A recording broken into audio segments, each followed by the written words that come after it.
I'm going to turn this into this in 27 minutes or less. Will I finish in time? Or will I have to hit the turbo button? You can create along with me or just relax and watch.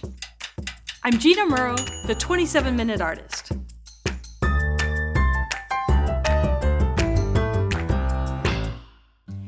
When my husband said, "Let's go to Phoenix, Arizona," I pictured a barren wasteland of sand and sun and scorpions. We arrived in March and we found the cactus in bloom, and it was gorgeous. This photo I took, though, has way too many blooms to capture in 27 minutes. So I'm going to teach you how to find the best section of a reference photo. Here are your supplies.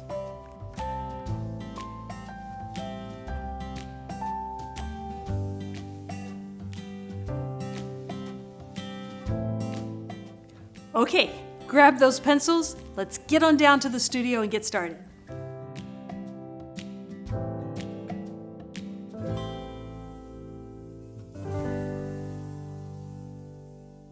In this picture of the bunch of cactus, we're just going to focus on a cluster that's just to the left of center, eliminating a lot of the details. And let me give you a little bit of a quick composition lesson. Think of this picture as divided like with a tic-tac-toe, and you want your focuses to be anywhere near these intersections of the lines. So in this case, we're going to take those three flowers and focus them here. Now with this cactus, these flowers are very geometric in their petals. They're not rounded. They have pointy little edges. And so I'm just going to hint at them because I can put the rest in with color. But no rounded edges on these. We want it to look like these pink flowers.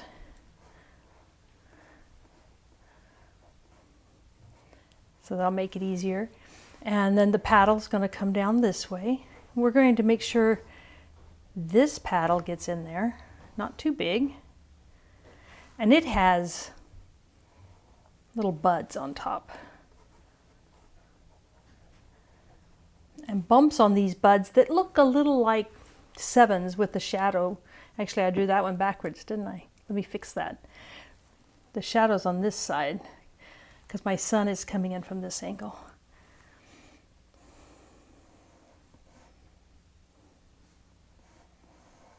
So you don't have to use a pencil.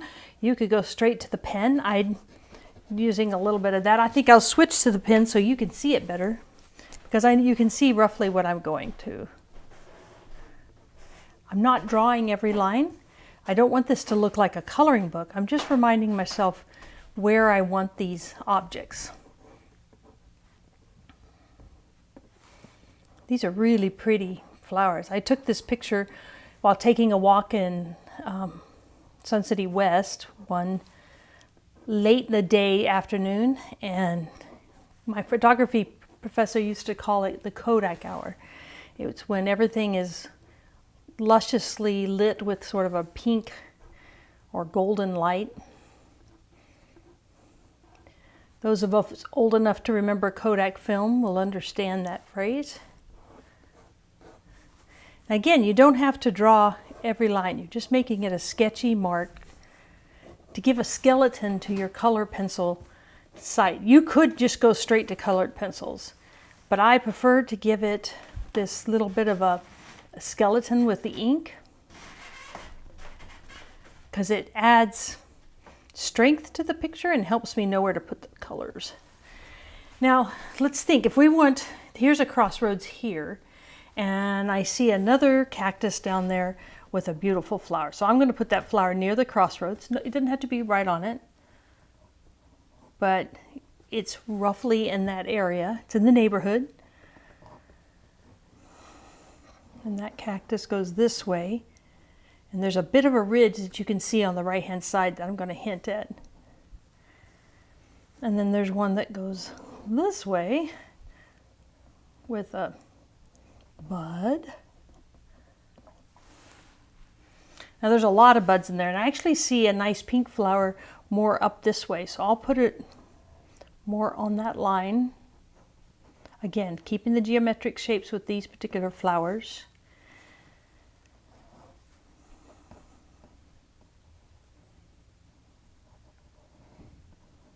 Now you'll notice in the composition, the focus is primarily at this quadrant corner and at this one, and then this one's headed up to that one. It doesn't quite make it, but it still works. It gives you a swoop with your eye. And if you've heard of the Fibonacci's circle, the spiral would be over here, but this is actually no, the spiral would be up here. I always get that mixed up. And then we're going to put a little bit of a half one in here, but no bud, just to kind of fill in that space. You notice I used the picture as inspiration. As an artist, you're interpreting what you're painting, so you don't have to be rigid with where it goes. I'm going to start with this seafoamy green. It's actually called true green, but to me, it's got a strong graying out blue phrase, and I want to get it in there. I'm not staying in the lines on purpose. I am avoiding the buds because I'm going to put something more of a olive green there, something with a bit of yellow in it. Now, one thing I forgot is there's a little a little paddle here, and it casts a really cool shadow. So let's go ahead and stick that in, and we're going to put that shadow in, simply because I think it makes the picture a little more interesting. Keeps me from having just straight lines like legs sticking down here.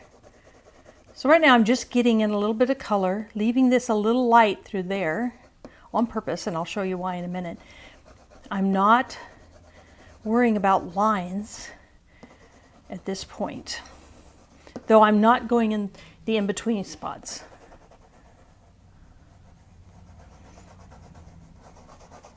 Making these that are in the front a little bit lighter. Okay.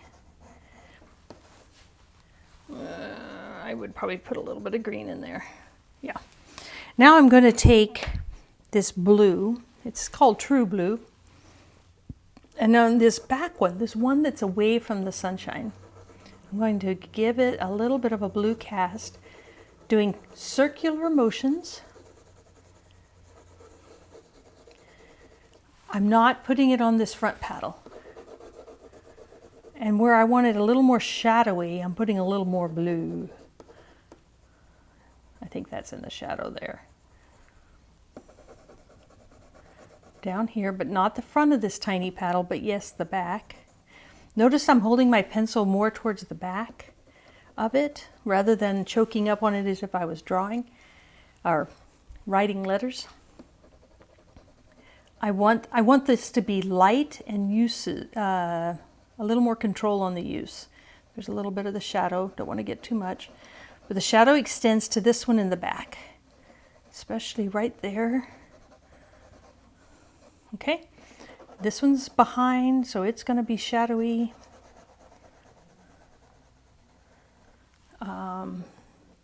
This is probably, there's a little shadow right there next to that bud, and maybe some at the bottom. But this part right here would be hit by sunlight, so I'm not going to put a ton of blue there. I'll put some over here on the ridge because the sun's coming from this angle, and a little bit at the bottom just to help it look more rounded. Oh, it got a little dark there. Okay, before we do more with the green, let's switch over and do a little bit with our pink. My colored pencils here are sitting on chopstick holders so that you can see them better, and because it's fun. Oh, before we go to the pink, let's do this yellow, because I want to do just a touch of this lemony yellow right here where the sun seems to be hitting. Just in that spot. In my reference picture, it's more noticeable down in here. The sun is low, so it's not hitting the front of that piece real tightly, but just a little bit. And it is a little bit, in my interpretation, up here. And you can barely see it, but it's just giving a feeling of a yellow cast. I picked a lemon yellow because I just wanted to hint at the yellow. Now I'll take my lightest pink. This one is called dark fuchsia. But that's the lightest pink that I have with me on this. And anywhere on my flowers that are light, I'm going to put this pink. This will easily be covered up by some darker pinks, so don't worry if you want to fill it in a little more and then you're going to put some dark pink over the top. Again, I'm going to keep my geometric shapes, and it's helpful with these flowers if you leave some of the ridges a little bit lighter than others. There's a little bit of pink in the buds, especially as it's getting ready to come out.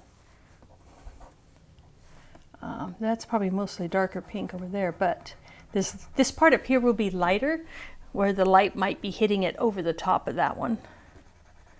Depends how low my sun is, and I can figure that out as I look at it more. Again, my reference picture is inspiration, so don't freak out if you're like, I can't figure out where the light goes. Just use your common sense. You can cover up this light with the darks here in a minute. I'm going to actually get the list of that, just a smidge. That may be too light. I may come back and darken those. On this toned paper, it definitely changes the color. That's why you paint on toned paper. It gives it a feeling of having more of the picture filled out, and it helps with changing the color. So if I was using white, I would probably end up choosing more bright, bolder colors that might not translate to the message I want to send. Now this is a magenta. How's that for a ninja move? And I'm going to do it more towards the bottom, do it a little bit harder pressure. I want it to blend a bit, and some of these backgrounds need a bit of this color. These flowers, for some reason, have quite a bit. They have a dark bowl, a very dark bowl. I think if you go up and look inside of them, if I remember right, they have a cute little stamens on the center. But we want this medium pink to begin to show the 2D-ness of these blossoms. So I'm pressing pretty hard at this point. I'm trying to make it add these colors in. This one's getting ready to bloom. This one's not so much. And anywhere where the blossom might have gone behind another one, I want to get in some dark, this medium color. Especially down towards the bottom. That'll give it a little more of a 3D look. It's the value changes that help you turn the corner on a shape, give it a 3D look. If your paintings are coming out too flat looking, look at your values. Look at the value changes. Look, you may have light and dark next to each other, but you might need a medium one in the middle. And I can tell you that and then still struggle with it myself. It's a process to learn this, so don't feel frustrated if you're having to take some time to get to it. We'll go down to Mulberry. This is a great color. I chose Mulberry because it has a purple texture, or a purple hue, and these flowers are a lot like the color of fireweed. So I'm from Alaska. Everybody in Alaska knows what fireweed is. They look like lupins, but they're pink and taller. And I think they have them in Maine, they have them in Canada, upper state Washington. Let's see, we'll do a little bit there. And I'm just kind of looking back and seeing how I want this what effect I want. You can always add more. It's pretty hard to erase colored pencil, so it's better to think I can't, even though I think you can a little bit, than it is to put on too much. You could always layer more back on.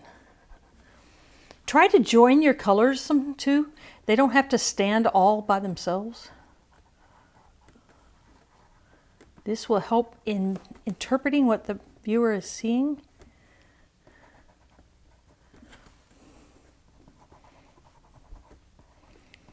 And I'm pressing pretty hard to get this deep of a mulberry.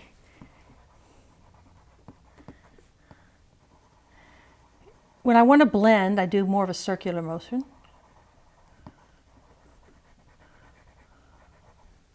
Okay. I may come back and put more dark pink in, but we'll see. We'll start with that for now. Now we're going to work on our greens a little bit more. Let's back up and put in the buds. These don't look like buds to me, so I know that's what they are, and I keep calling them that, but I have to think of the word. This is a moss green. It's a very light, bright green with a touch of yellow in it, and I'm putting that on the side that might be hit by the sun. Like that one's probably not in the sun, so I'm not going to put this color on that one.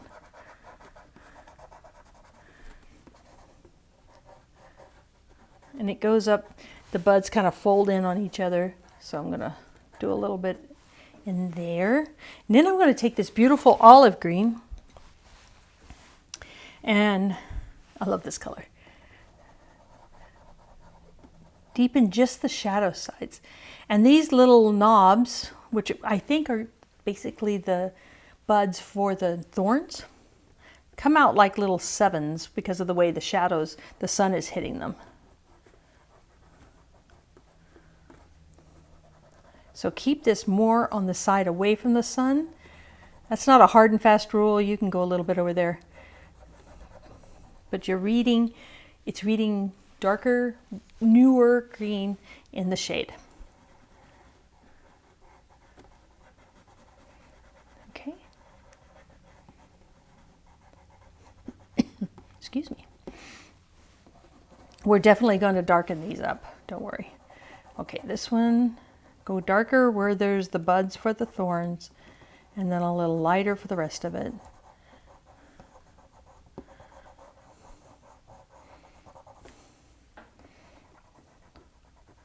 I'm going to assume there's a little bit of green there. This one would be more on this side. Now, I'm liking the way that's coming, but the darkness between this part of the paddle and the buds is not reading quite right. So I'm going to take some of this olive and just darken some of that back part in. Just a little bit. I don't want to do too much because these paddles are not really green. They're actually a pale blue silvery green. It needs lots of definition, so don't want to get too much in that. In fact, I'd rather switch back to this color, this beautiful turquoise, deep turquoise. Okay, so these shadow ones, I can do the turquoise and I get that green transition, but with still a heavy blue cast.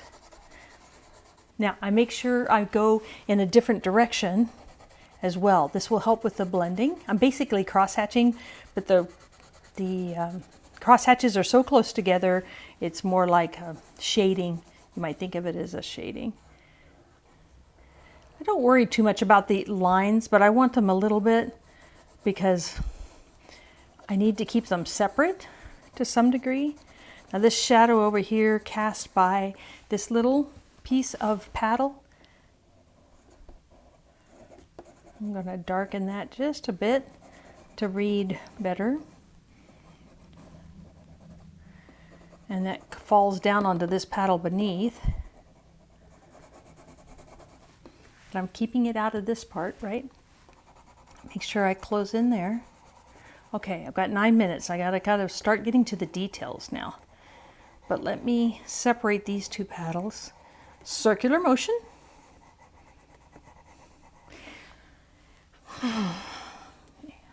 Okay. I'm going to put just a little bit of this turquoise back there, lightly, to kind of show shadow shapes back there without losing my paddle shapes too much. And then whatever is actually a piece of cactus, I'm a little bit more color in that one. I really like this turquoise. It's one of my favorite colors, and these cactus are so pretty. I've seen them quite a bit. Until we started spending time in Arizona, I was never one to enjoy cactus, but they're really fascinating plants and so varied. Now I went out of the line there a little bit more than I wanted to, but I'll show you a neat way to fix that, so don't worry. Okay. Before I go on, let's go back to the original green that we started with, and let's kind of smooth out this one just a little. Again, leaving more light here in the center so that it looks like the sun's hitting it. But we have to darken this around it to give it a little more definition. Okay, that part's hidden, so I don't want that green there. Now, before I go any further and get the final parts done, I'm going to show you this thing called a blending pencil. It's a colorless pencil. It's basically wax. You don't have to use one of these. You could use a stub. You could use another lighter color, but this wax, see how it takes the pencil marks and rubs them together so that they look smoother. Perfect for our petals. So they're not expensive. They're less than $2 to buy a colorless pencil, but you usually have to buy them separate from the set at an art supply store or order online. But once you start with this colorless pencil, it's really hard to add color back in, and I'll show you. If I take this darker mulberry and I'm trying to add it back in there, I can get it, but I have to really give it some pressure or it won't record because I've put wax on it. So save the blending for the very last thing.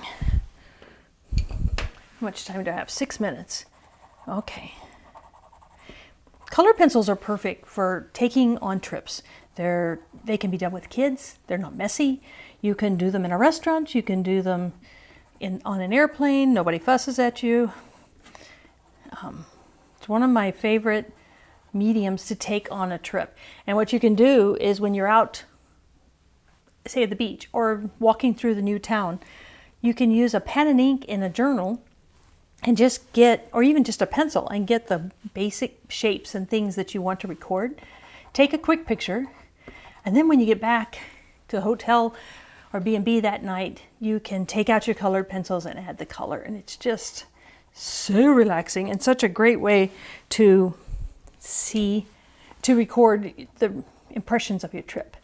If you're a scrapbooker, then you can put those in your scraps. I never get around to doing that. So I end up just collecting my pictures and put them as a collage on the wall with washi tape or something. Something I don't have to work too hard at. See, I darkened this one a little because it's shadowed by this cactus. So I wanted to make sure that that flower didn't read too bright because I need it to reseed for these to have a chance to come through. Okay, 4 minutes. We got to do the next special part. I'm going to take this Tuscan red. It's a very nice red brown. Using this, I can do little star marks and draw kind of a line and just jiggle it about every centimeter and make the little thorns that are on the cactus. Now towards the top, you'll notice that the thorns cluster. So adding a few clusters then gives it a little more reality looking. This one would have a lot. So I'm making tiny little X marks and keeping my pencil loose, keeping my hand loose, because these are details, but they're impressionistic details. What do I see here that's helping me see this as a cactus? I can move some of this out because this paddle got a little narrow. I don't have to put in every thorn. I'm just putting in a few of them. But they are kind of in a pattern. If you look at them, they look like that road game my brother and I used to play, where you made a grid of dots and then you took turns closing the squares. I love that game. I always used to beat him at it. Consequently, he wouldn't play me all the time. There were a lot of things he could beat me at, but that was one I could beat him at. This is not paint by number. You want to keep it loose and sketchy. You're just hinting at what is on these cacti. So when you get to the ridge, just quick little jitters. Now there's a lot more thorns on here than I'm putting in. If I put them all in, and I could make more of a realistic painting, it would take way more time. Probably wouldn't get it done. And it would not have the look that I'm looking for. I want it to look, well, sketchy, artsy, an interpretation of what's going on. So just right below some of the flowers and the buds, I still can't call them buds, I'm going to put just a little bit of this reddish brown because it gives it more of a cactus look. Okay, I've got 2 minutes, so let's look back and see if there's anything. We could just put some scribbles down here to indicate old cacti that might have died. Gives it a little more of a foundation. You could sign it.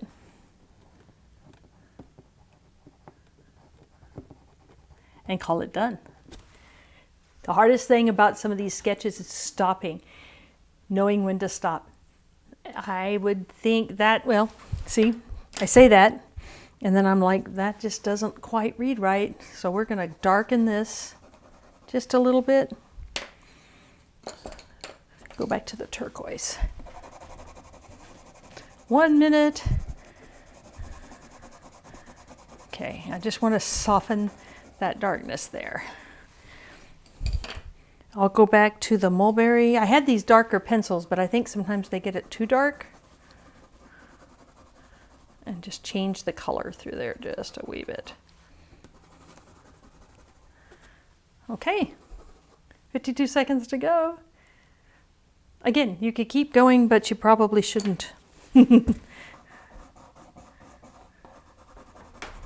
we go. Now that sets that one back a little bit more.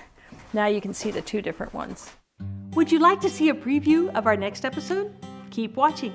It's coming in just 40 seconds. But first, here are a few things you can do to help me keep the videos coming. Hit the subscribe button below and leave a comment while you're there. Share this video on your social media or share it with a friend. You can go to my website where you'll find more painting tips. And you can buy the paintings I've created in these episodes. You can also see my fine art originals that took me way more than 27 minutes to create. Book me as a guest artist for your next gathering or convention. I do live painting demos and paint-alongs for groups of every size, either in person or via Zoom. Next time on 27-Minute Artist, we're going to break the #1 rule of watercolor painting. You must paint flat on the table. I'm going to show you how to paint watercolor upright. See you next time.